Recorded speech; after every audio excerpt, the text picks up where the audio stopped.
The FDA cites a false positive test after recall of lettuce.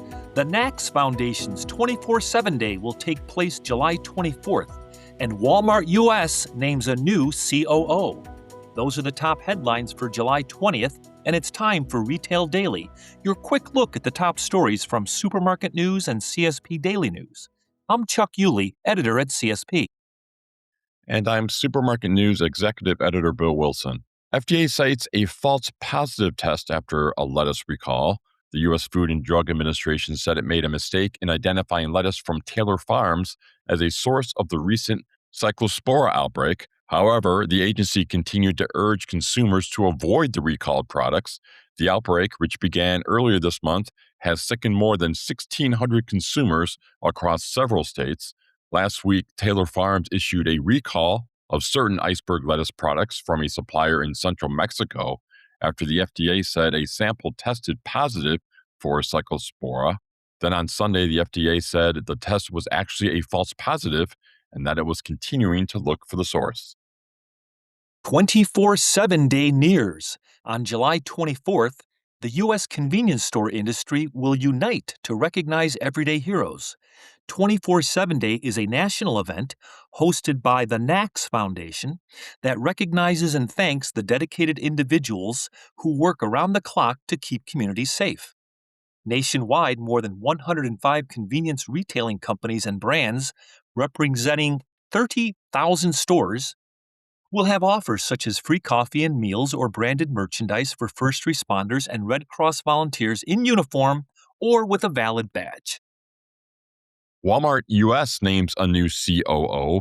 The chief operating officer of Walmart's U.S. division has stepped down and will be succeeded by the COO of Walmart International, according to reports. The departure of Kieran Shanahan follows several other high-level changes under the leadership of the company's new CEO, John Furner. Shanahan will remain on as an advisor through next January, according to a report in the Wall Street Journal. Succeeding him as COO of Walmart U.S. is Kyle Kennard, who is currently COO of Walmart International.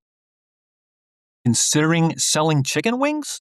Chicken wings are growing on convenience store menus, but this offering is one where C-store retailers should be aware of the unique challenges they present, particularly around commodity price volatility. Whether convenience retailers should put wings on their menu is a question into which Richard Poi took a deep dive with CSP Daily News. Wing prices have experienced dramatic fluctuations in recent years, said Poi, founder of Food Trends think tank and the head of retail strategy and engagement at Video Mining. It's important to recognize that wing prices are inherently unstable due to their unique supply and demand dynamics, Poi said.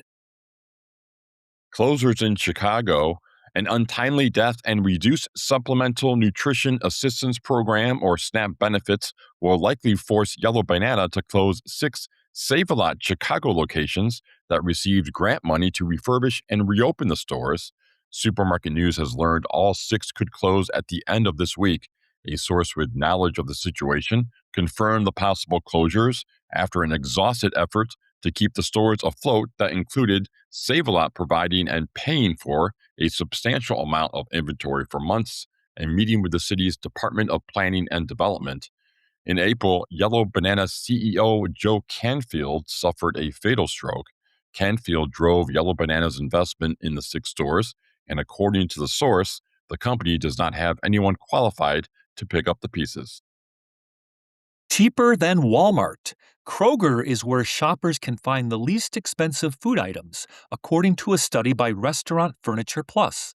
The B2B online distributor and wholesaler of commercial-grade food service furnishings compared 15 popular everyday items from 4 major grocery stores, Kroger, Walmart, Aldi, and Albertsons, to determine the lowest overall cost.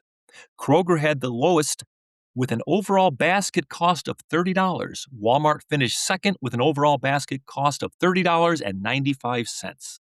That's all for Retail Daily. Subscribe on Apple Podcasts, Spotify, and more to hear the latest retail news. I'm Bill Wilson.